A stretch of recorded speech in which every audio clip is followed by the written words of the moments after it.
Hi, everyone. Welcome to today's webinar. Let's just wait a bit for the others to join in. Very happy to have all of you here with me and Sophie. Please feel free to engage in the chat.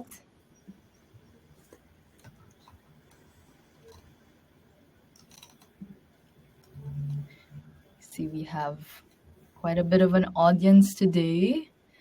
For those who are already in the webinar, I'm curious to know where you guys are joining from. So I'm actually joining in from Paris. And Sophie, you're joining in from? Brussels. Brussels. And for everyone who is here with us today, feel free to let us know where you're joining in from.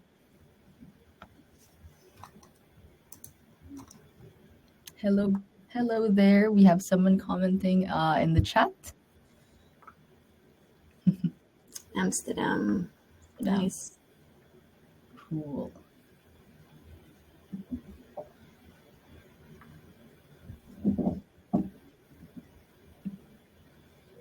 The Hague, Manchester, from the US. So I guess good afternoon to others and also good morning to our friends in the US. Yes, France, Paris. Awesome. A very international audience today. Nice to meet you guys. I love the engagement in the chat. We have quite a good energy over there.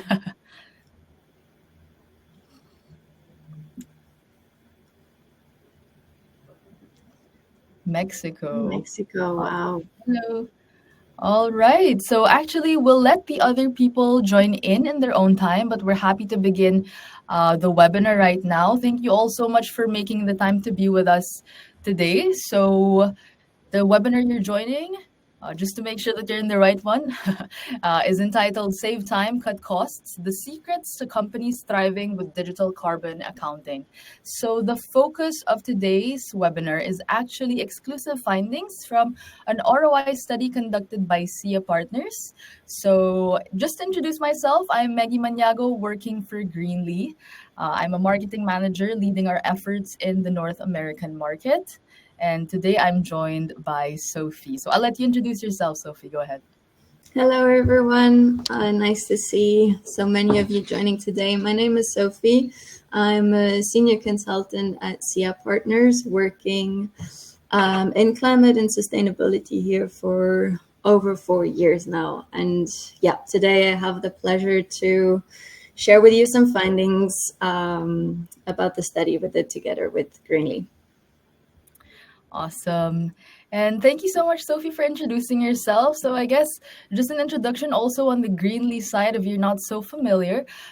Greenly is a climate tech company based in Paris, and our mission is to make carbon accounting accessible to businesses of all sizes in the fight against climate change. So of course, we want to help businesses of all sizes to measure and reduce their emissions, but also help in their transition to climate expertise. So today the focus is definitely the study. So let us get on with it. Okay. So the agenda for today's webinar is first, of course, the introduction of what we'll be discussing, and then the impact and ROI of carbon accounting. Then, of course, we'll have a Q&A portion for those of you who might have more questions, and we'll conclude the webinar. Yes. So to begin, in today's fast-changing regulatory landscape, companies that embrace digital carbon accounting aren't just staying compliant. They're actually saving time, cutting costs, and gaining a competitive edge.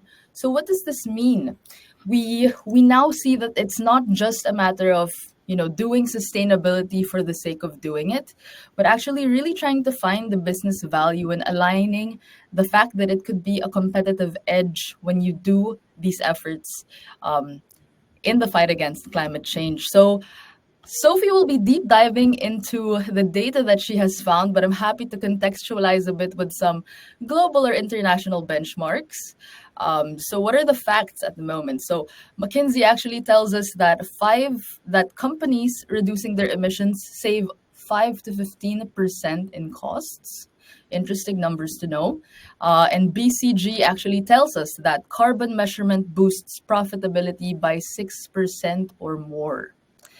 And then a third data point that's interesting to know is that in the tech industry, data centers reduce costs by 30% through carbon reduction. So this data comes from Google and Microsoft. So, of course, those are very interesting and positive facts to know that encourage us to do carbon accounting. Um, and I'm very curious to know. So, throughout this webinar, we'll be sharing some polls for you guys to answer, just out of curiosity about like how into sustainability and carbon accounting your companies are are in. So, feel free to answer the questions that you see pop up. But happy to go on and move on to the study that we'll be discussing today. So, just before I pass on the mic to Sophie, so just for contextualization of the study that we'll be discussing, we had actually asked companies that we work with. So Greenly actually has over 3,000 clients that we work with across more than 20 countries around the world. We had asked companies in the North American market who would be willing to participate in the study conducted by SIA. And we have three of them featured and included in the study. So the first one is the Siemens Company. It's a network infrastructure solutions manufacturer. We have also 4840 Solutions, which is North America's largest pallet management company, offering end-to-end pallet solutions across 258 plus facilities, including 68 recycling plants.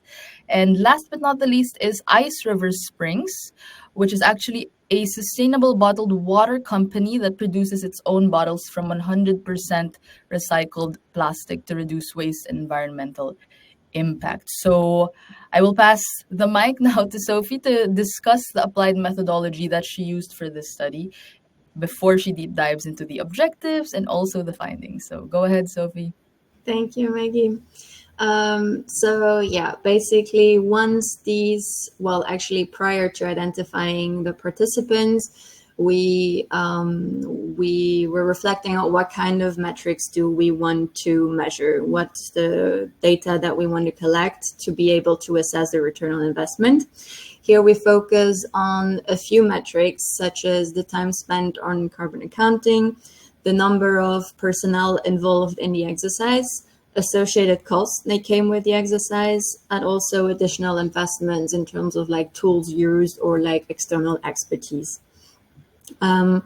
Once we had these metrics identified, we went in and developed an interview guide. We came up with 21 open-ended questions and 3 cost analysis tables to be able to gather quantitative data as well on the company's metrics prior to using the Greenly platform, during the implementation and after the implementation. We shared these questionnaires with the participants. They had the time to come up with their answers to respond. And once we got the answers back from them, we scheduled a 1.5-hour interview with each of them, again, going over their answers and collecting additional insights and return on experience. Maybe also just taking a second here to add a little disclaimer that this study has been commissioned by Greenly to SIA Partners as an unbiased third party to do so. So basically, Greenly has not been involved in has not been involved in the exercise at all, except for choosing the 3 clients. So we can continue to the next slide. Yes. Okay, so just before going into the results, I wanted to establish what our objectives were with the study. Basically, on the one hand, we wanted to collect quantitative and qualitative data to assess the impact of the platform on operational efficiency, cost saving, and sustainability outcomes. So on the one hand, we were quantifying financial returns by measuring the financial benefits generated by the investment and comparing them to the net benefits of the total cost. We also wanted to evaluate the cost savings by measuring how much more efficiently resources have been used or are utilized to generate financial returns. We also wanted to assess the impact on the more general business performance. So looking into other KPIs such as operational efficiency, marketing, market readiness, and brand valorization. We also looked into what are the risks that come with working, or the potential risks that come with working with a carbon accounting platform, if there are any, and how flexible is the platform regarding its clients' needs. And then, basically have an all-rounded kind of holistic business case to provide, throughout the study. So with this, I'll dive into the findings. So as I mentioned, we have both qualitative and quantitative findings. Obviously, the quantitative is like hard-on data, numbers that are really interesting and everyone's eager to have. But then there's also the qualitative insights that are very very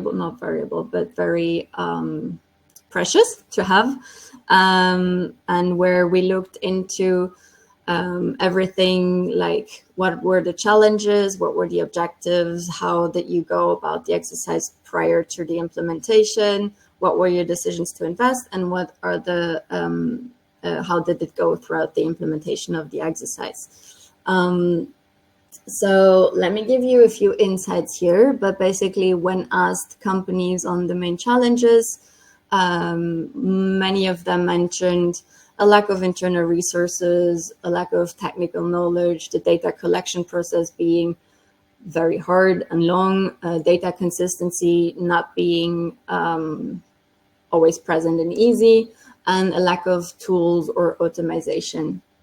To give you an idea, like some of the participants said they're one or two sustainability managers for the whole company, which means that they have a very big scope of responsibilities and tasks to their everyday work, and carbon accounting not even being their primary role, which is a hard and long exercise to do, especially when you're alone. So basically, all of this leads to a lack of knowledge, like not being 100% available for this kind of exercise. And then also some of them mentioned that they're struggling with methodologies such as the GHG protocol, the compliance, and even understanding all of these different methodologies and frameworks.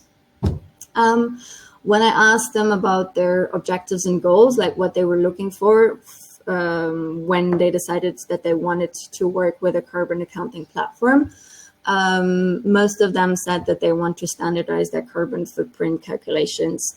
They also want to be more transparent and increase stakeholder confidence.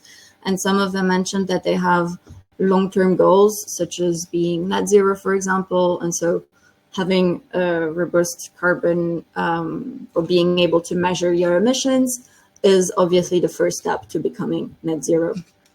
4840, for example, mentioned that they want to remain pioneers in the industry. And others mentioned that they also would like to free up internal resources and have them focus on other tasks. Regarding the pre-implementation, most of the companies have been doing this exercise manually. So basically, either like Excel sheets with very resource intensive methods, and being not very 100% happy with the results. Like often the scope was very limited or not good enough to actually make strategic decisions, and overall a very cost and labor intensive practice. So 4840, for example, said that by doing this manually, their scope was very limited. And Ice River Springs even considered investing in an in-house solution, but then again realized that this would be resource and very cost intensive to do it themselves. And for the Siemens company, they've been working with Qantas prior to working with Greenly. But here they weren't able to leverage the data as good as they could afterwards with Greenly. So they mentioned that it was just not 100% satisfactory regarding the whole effort that they still put into this exercise. This leads us to the decision to invest. Here, the clients and the participant mentions that Greenly is a very price value, is like best price value, presents the best price value ratio compared to some of its competitors. Some of them said that it's very cost effective, but also easy and like the ease of implementation. Some platform features, such as the financial data API, data visualization tools were very attractive to some of the participants, and even having an integrated reporting tool. And then also the possibility to measure your emissions on group level rather than just entity level. And then it's also been mentioned that that Greenly has a very customer-centric approach, and that it's not overly technical, but kind of user-friendly. The Siemens company, for example, also mentioned that they really appreciate the option of having consultancy support, and they even looked into Greenly's references and even went ahead and consulted some of them to have like a return on experience to know what to expect working with Greenly. And then last but not least was the implementation of the exercise. So here, most of the participants said that it was very smooth and efficient to onboard. Some of them were surprised. They mentioned it was like half a day. It only took them half a day to have the platform up and running. And again, it was very user-friendly and fast. However, one of the participants also mentioned that they had a little bit of delay because they had some data adjustments to do, as the platform requires a certain structure, like data input structure. So they had to go in and like do some little edits to comply with the needs of the platform. And they also occurred some occasional technical bugs. But voilà. I think that's it for the qualitative insights from the study. With this, I can continue to the quantitative part of it. So yes, as you can see, 4840 is the example of the that we have here in front of us. Basically, the outcome prior to working with Greenly was, as already mentioned, they only had like a limited scope 1 and 2 emissions. Working with Greenly, this improved drastically. They were able to have like a full scope, look into group level emissions and have a robust overview. They also were able to have a reduction action plan, be compliant with regulations and the GHG protocol, also have the data visualization dashboards, and have the data ready for decision making. Some of them also mentioned that beyond this, they were able to support whatever data they found. And because of doing this exercise, they were able to improve their score on CDP or EcoVadis, for example. Also, the Siemens company estimates that their results improved from 50 to 90% accuracy. And I think that's most of what I wanted to say here. So then we look into the hours invested. So as you can see, here there's been a 96%, one of the participants has been able to save 96% of its time spent on carbon accounting within the first year of implementation. So basically reducing the hours from 1,080 hours spent on the exercise to only 40 hours in the first year of implementation to 32 in N+1. I think this has mainly been due to reduced number, due to the fact that they gained a lot of time on the data collection to the optimization of the platform, but also this exercise also included cost saving. So some of the participants mentioned that they've been able to save up to 80,000 euros annually that they've spent on consultancy fees, for example.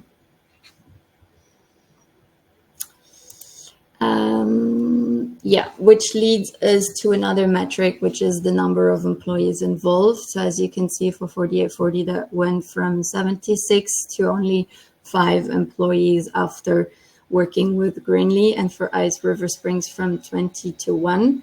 The reduction of personnel involved is mainly due to the platform's streamlined data collection process, and also the possibility to allocate these resources to other projects. But very huge reductions. And then financial, the kind of investment that has been saved. So 4840 was able to reduce, to come up with $47,000 of savings on carbon accounting by investing into Greenly. So this is mainly due to less personnel working on the exercise, also less time spent, no additional resources such as consultancy fees.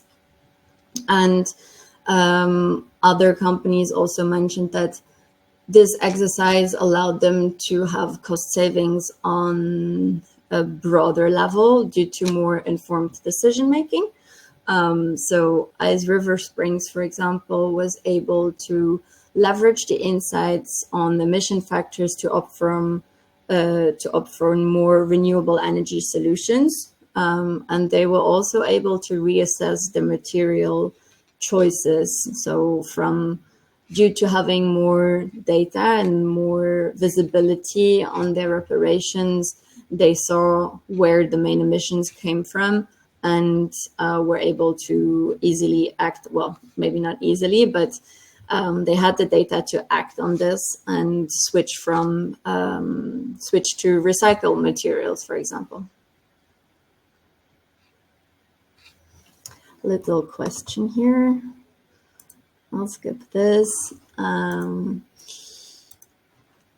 then, so this leads me to one of our last graphs, where 4840 said that 15% of their revenue relies on transparent emission data sharing. Basically, this means that more and more of their clients are asking for emission data. And if they would not be able to provide this to their potential clients, they would lose this business.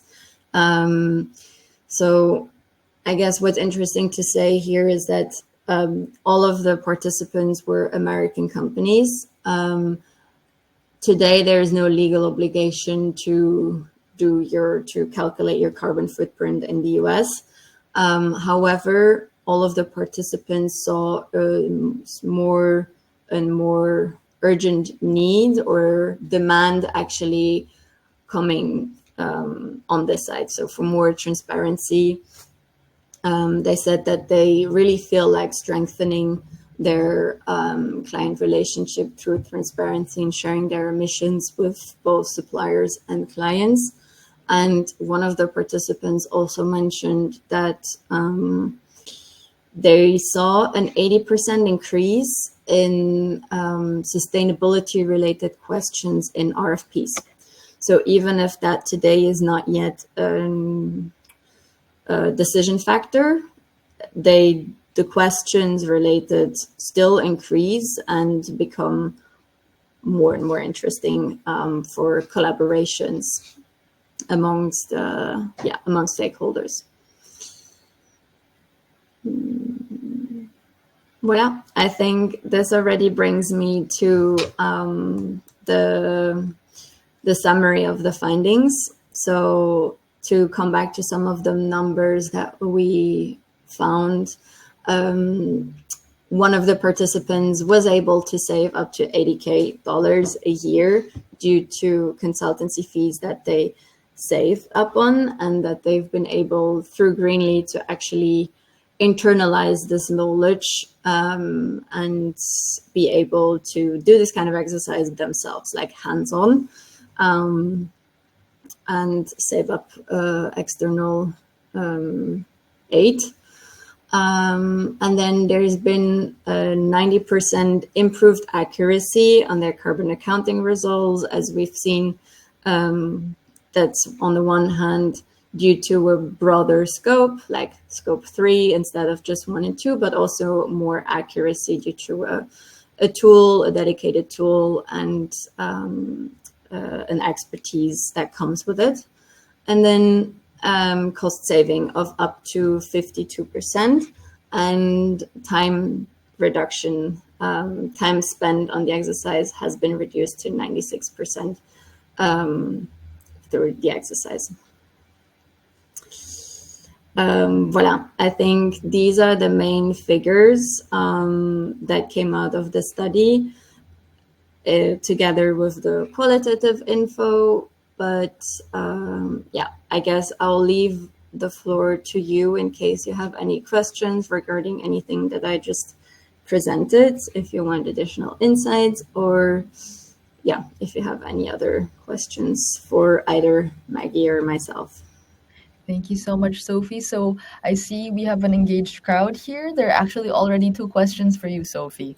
I'll just read them out loud. One from Gil Ezovi. Let me know if I hope I'm pronouncing that right. He asked a while ago, do the ROI take into account implementation costs and adoption or enablement costs? Yes. Yes. So implementation costs have been taken into account. Yes. I mean, I don't know the numbers by heart anymore, how much it was for whom, but this is taken into account. Okay.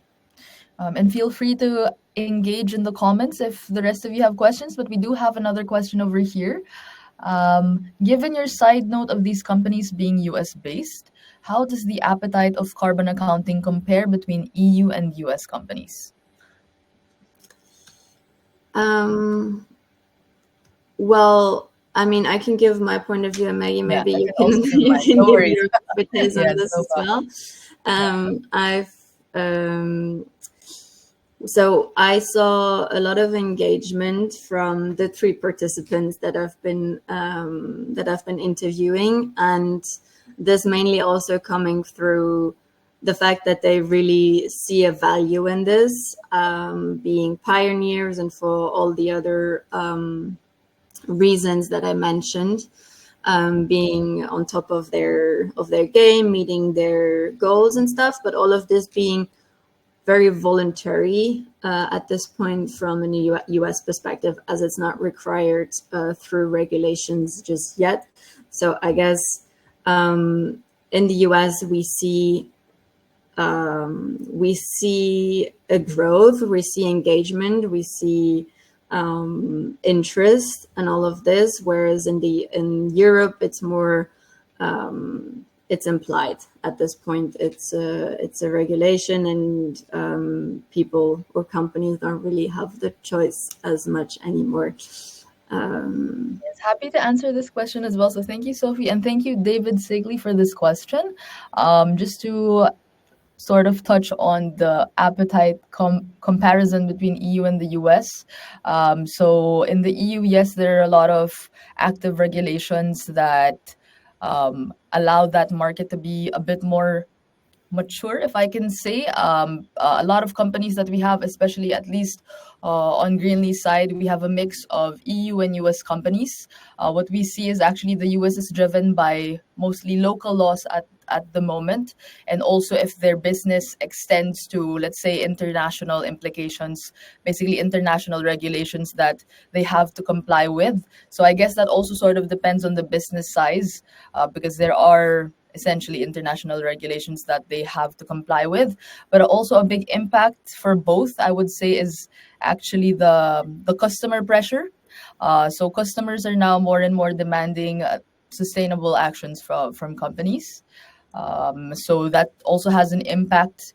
But going back to the EU in particular, there are a lot more um, regulations that have been active that really encourage companies to pursue carbon accounting and to really commit in that sense. So there are, of course, pros and cons to that. But as Sophie mentioned, it's great to see companies having that initiative and committing to this, because we do know carbon accounting can be quite intimidating. It's a lot of dealing with data. And that's why, we're happy to also really have our climate experts in the conversation to make it easier for these champions, essentially, in all these different companies who try to push for carbon accounting within their own companies, but have to, of course, explain that to top management. Um, and so we really try to work hand in hand with uh, everyone who wants to commit to doing it. And yes, so please feel free to let me know if we were able to at least somehow answer your question. Yes, thank you, David. And now we have a question actually from Monica Parolalista. We are an events agency. Do you get many SLA GHG reporting for a specific client? For example, our clients wants our company GHG and a GHG for only their events. This is a very unique and interesting question. I believe it's more for me than you, Sophie. Um, we do have clients in the events and entertainment industry, but in terms of just asking for a specific GHG for events, um, I don't believe we currently do that. I could get back to you about this, Monica, and consult internally, but it also sort of deviates away from the goal, which is to ensure long-term commitment in carbon management for companies. So usually, if people only want a one-time engagement, that's great. I think it's a good entry point. But of course, what we want here is to really strengthen the climate strategy and link that with a business advantage and the business strategy that they have for a full scope committing to climate action. So happy to talk to you directly, Monica, if you have a specific question about like our services regarding that, and I can also connect you with one of our climate experts to answer that question. And yes, so I think there's another question from Israel Escarcega. I hope I'm pronouncing all of your names correctly, guys. But yes, the comment was great presentation. Is it going to be shared? Yes. So everyone here, including maybe if you have friends who signed up or registered, everyone who registered will receive a replay of the webinar. So yes, no worries at all, Israel. We will send you that. You'll automatically receive it. And you guys can watch it once again if you need to, or even share it with your colleagues if you need to. Yes, awesome. I guess last questions, if there are any more.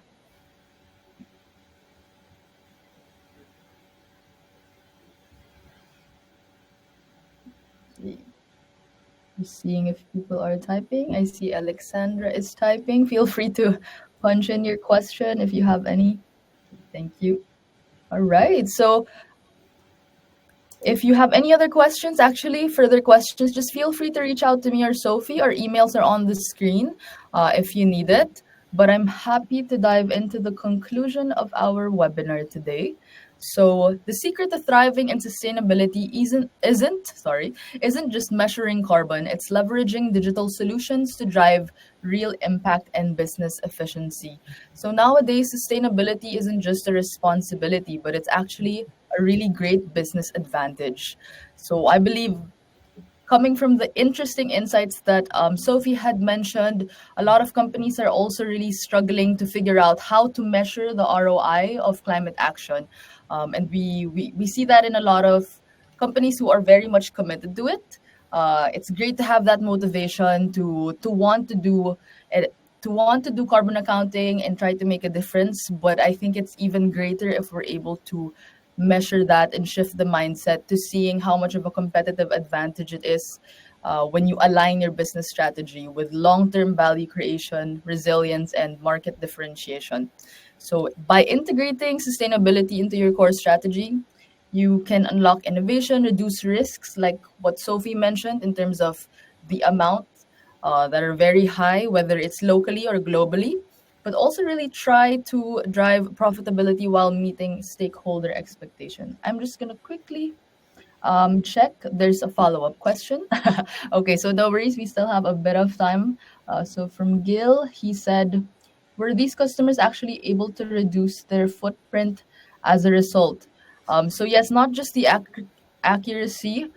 Reducing the footprint is definitely part of what Greenly helps with in terms of strategy. So it's usually a yearly basis. So actually, those companies that were part of the study, they're still currently trying to reduce it more and more.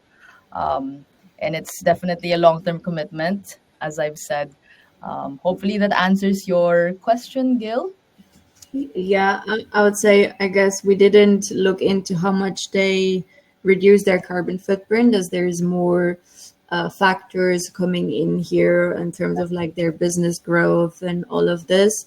But I think what we can deduct from the findings here is really that have more, they have now the data, and they're more equipped to make decision making regarding their reduction plans. So they have a reduction plan that comes with the platform, but also, as I mentioned, the example from, I think it was Eyes River Springs, that switched to renewable energy, as they've seen the emission factors and have a better insight into where their emissions come from. Exactly. So, given the accuracy of the data, which is what our carbon accounting platform tries to help the companies with, the more accurate the data, the more they're able to create that decision and present that to their suppliers when they're, again, what Sophie mentioned, that making a big decision to shift and reduce their emissions. So in that way, we're helping, but of course, the effects of that are still ongoing. So they're still currently trying to reduce it with a long term plan. And again, feel free to send us an email if you have any questions. And I'm actually inviting all of you to our next webinar, which is very specific to the manufacturing industry, entitled From Compliance to Competitive Edge, Mastering Sustainability in Manufacturing with DECRA. So we're actually going to be having the managing director of DECRA North America join us for this webinar. And we'd like to thank you all very much for joining us. Thank you all so much. We wish you a great day ahead and looking forward to seeing you all again. Thank you so much. Have a great day. Thank you, everyone. Thank you, everyone. Thanks, Maggie. Thank you, Sophie. Thank you so much. Awesome. All right. Thank you so much, Sophie. And thank you, everyone. Have a nice day. We'll Bye-bye. end, we'll end the webinar here. See you again. Thank you.